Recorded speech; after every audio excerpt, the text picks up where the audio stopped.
जय जिनेन्द्र। आचार्य श्री 108 ज्ञान सागर महाराज की प्रेरणा से श्री सुर संवर्धन ज्ञान संस्कार शिक्षण शिविर की जो भाग 2 ज्ञान दर्पण भाग 2 का जो स्वाध्याय चल रहा है, उसमें हम सभी लोग क्या अच्छी तरह से सहभागिता निभाएं और उसके लिए जानें। लेकिन आप लोगों ने अभी तक इसके पहले की जो 3 पार्ट हो चुके हैं उनकी वीडियो और इस चैनल को सब्सक्राइब, लाइक, शेयर नहीं किया है और बेल आइकन को नहीं दबाया है, तो उसके लिए सबसे पहले कर दें, क्योंकि जिससे आपके लिए सर्वप्रथम वीडियो मिल सके। आज हम जानेंगे पार्ट 4 कर्मों के बारे में आज हम जानेंगे। सर्वप्रथम हम शुरू के ज्ञानावरणी, दर्शनावरणी, वेदनी और मोहिनी, इन 4 कर्मों के बारे में हम अच्छी तरह से जानेंगे और कल की वीडियो में अगले 4 कर्मों के बारे में अच्छी तरह से जानने की कोशिश करेंगे। चलिए हम देखते हैं कर्म का लक्षण क्या है, कर्म किसे कहते हैं।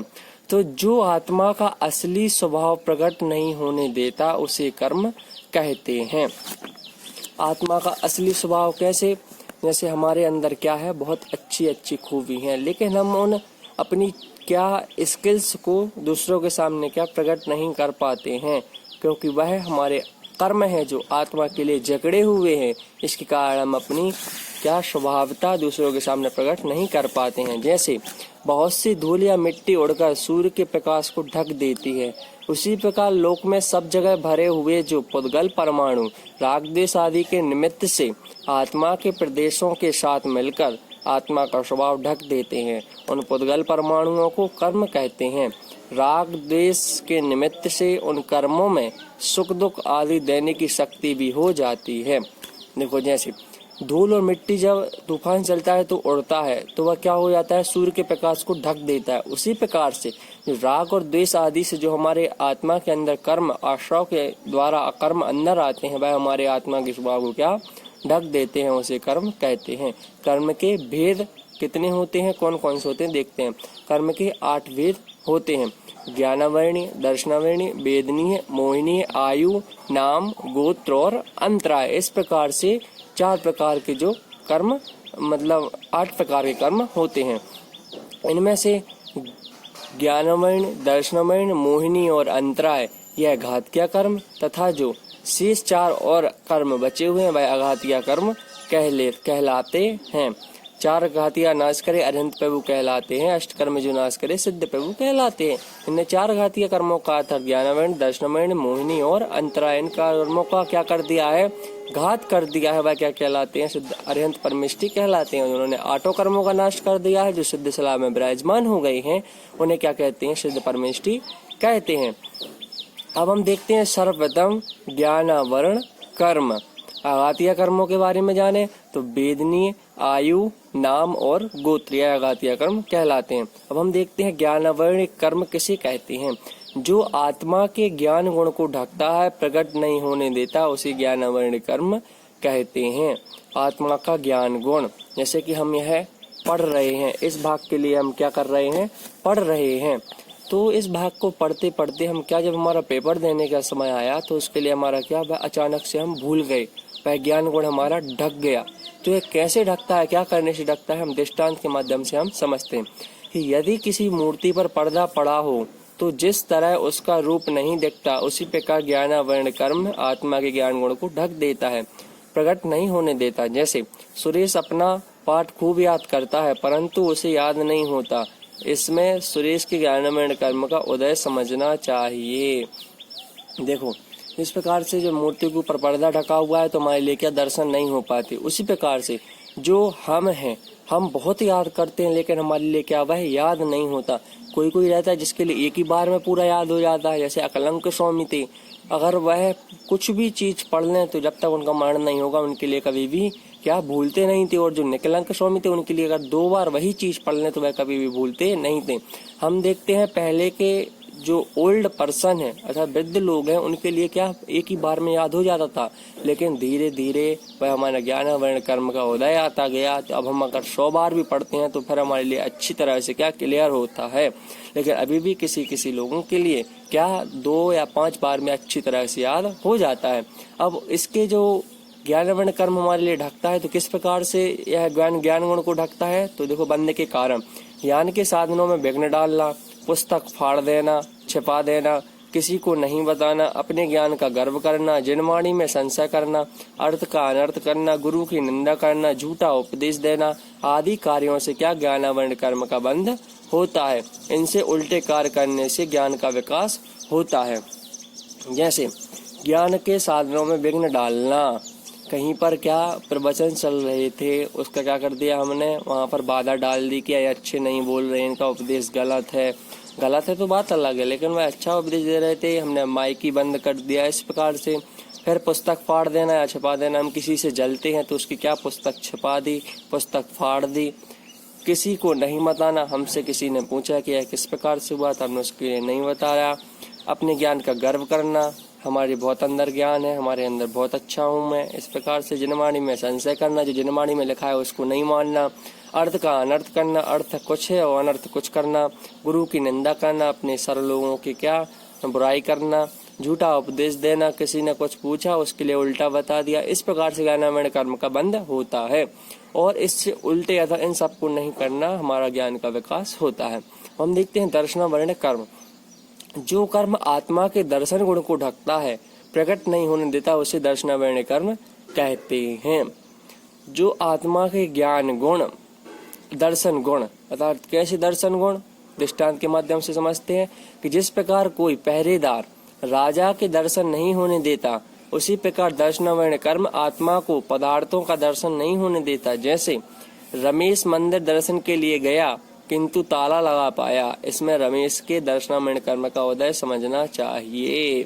जैसे कि देखो, कोई पहरेदार रहता है, वह क्या राजा के दर्शन नहीं होने देता बिना परमिशन के, क्योंकि उसका क्या दर्शन वर्ण कर्म का उदय रहता है। और जैसे रमेश था, हम सब थे, मंदिर दर्शन के लिए गए, लेकिन मंदिर पर क्या ताला लगा पाया, तो हमारे क्या दर्शन वर्ण कर्म का उदय हमारे लिए वहां पर समझना चाहिए।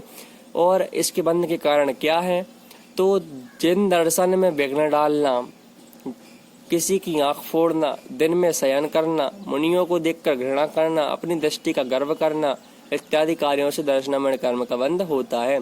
जिन दर्शन में विघ्न डालना, कोई मंदिर जाता है उसके लिए कहना क्या होता है, भगवान के द्वार जाने से कुछ नहीं होता, अर्थात तुम दर्शन करने नहीं जाया करो, इस प्रकार से बोलना। ठीक है, किसी की आंख फोड़ देना। ठीक है, दिन में शयन करना, दिन में सोना, मुनियों को देखकर घृणा करना, अरे तो नग्न वेशधारी हैं, शर्म आती है इनके दर्शन करने से। इस प्रकार से इन सब अपनी दृष्टि का गर्व करना, अरे हम तो बहुत अच्छा जानते हैं, हमने ये देखा है, इस प्रकार घमंड करना, यह सब क्या किसके बंध हैं, उस दर्शन वर्ण कर्म के बंध हैं। ध्यान रखना, हमारे लिए उन भगवान के कभी दर्शन नहीं हो पाएंगे। इस प्रकार से हमारे लिए घमंड नहीं करना चाहिए था, इसको छोड़ना चाहिए, तभी हमारा दर्शन वर्ण कर्म का शुभ उदय आएगा। अब देखते हैं वेदनीय कर्म। जो आत्मा को सुख दुख देता है और अव्ययवाद सुख बाधा का अभाव रूप गुण का घात कराता है, उसे वेदनीय कर्म कहते हैं। सीधी सी बात, हमारे लिए जो भी सुख होता है, जो भी दुख होता है, वह सब किसके माध्यम से होता है, वह सब वेदनीय कर्म के माध्यम से होता है। दृष्टांत देखें, जिस प्रकार शहद लपेटी तलवार की धार चाटने से सुख दुख दोनों होते हैं, अर्थात शहद मीठा लगने से सुख होता है और तलवार द्वारा जीभ कट जाने से दुख होता है, वैसे वेदनीय कर्म सुख दुख दोनों देता है। इस प्रकार किसी तलवार के ऊपर क्या शहद, अर्थात मधुमक्खियों का जो शहद होता है, उसके लिए क्या हम लपेट दें और उसके लिए अपनी जीभ से चाटें, तो क्या एक तो सुख होगा क्योंकि वह मीठा लगेगा, और दूसरी तरह हमारी जीभ कटेगी तो हमारे लिए क्या होगा, दुख होगा। इस प्रकार से वेदनीय कर्म सुख दुख देता है। इसके बनने के कारण वह भेद कौन कौन से हैं? अपने व दूसरों के विषय में दुख करना, शोक करना, जो गुजर गया है उसका फिर हमारे लिए क्या कभी भी शोक नहीं करना है। जो इस संसार से चला गया है उसका शोक करने से कोई फायदा नहीं है, क्योंकि वह आता नहीं है।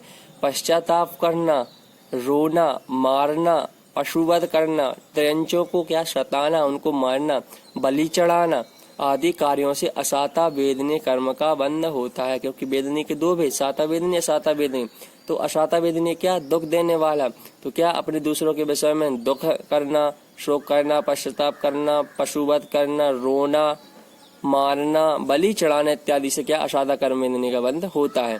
और बंध अर्थात सुख किस प्रकार से प्राप्त होता है? दया करना, दान देना, संयम पालना, लोभ करना, लोभ न करना, वात्सल्य रखना, भैयावृत्ति करना, मुनियों की भैयावृत्ति करना, व्रत पालन करना, 12 प्रकार के व्रतों का पालन करना, प्रभाव न करना। इस प्रकार से हम पढ़ रहे हैं अभी, तो दूसरों को भी पढ़ाएं, तो इसीलिए हमारे क्या होगा, सुख अर्थात शाता वेदनी कर्म का बंध होगा। इसलिए आप लोग सभी लोग इस चैनल के लिए लाइक करें।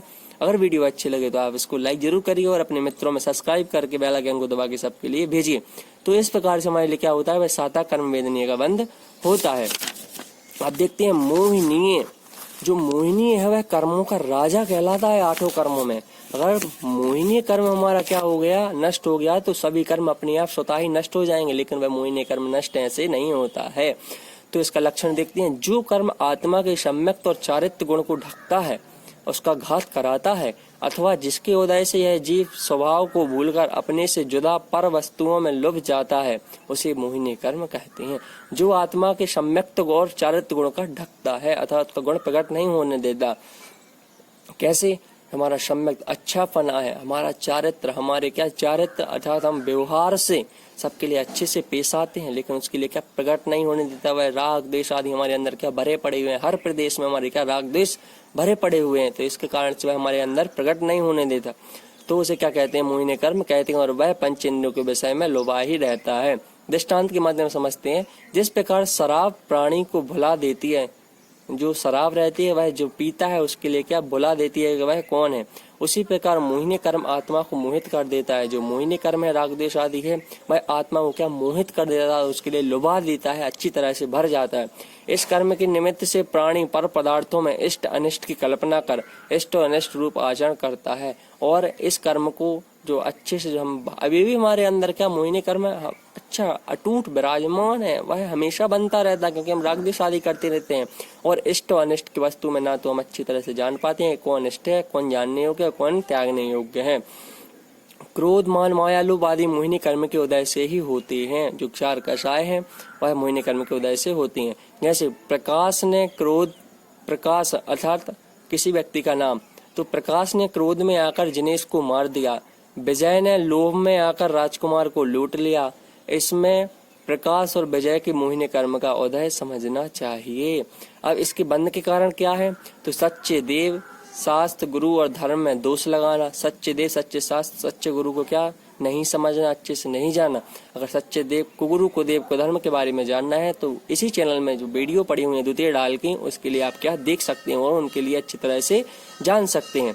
और उनके स्वरूप को बदलना अर्थात किसी का स्वरूप है उसको उल्टा बोल देना, मिथ्या देव, शास्त्र, गुरु की प्रशंसा या सेवा करना, इनके बारे में अच्छे से क्या कौन मिथ्या है, कौन जानने योग्य गुरु है, कौन देव है और कौन शास्त्र है, इन सब के बारे में आप द्वितीय ढाल में जो इसी चैनल में वीडियो है उसके लिए अच्छी तरह से देखें।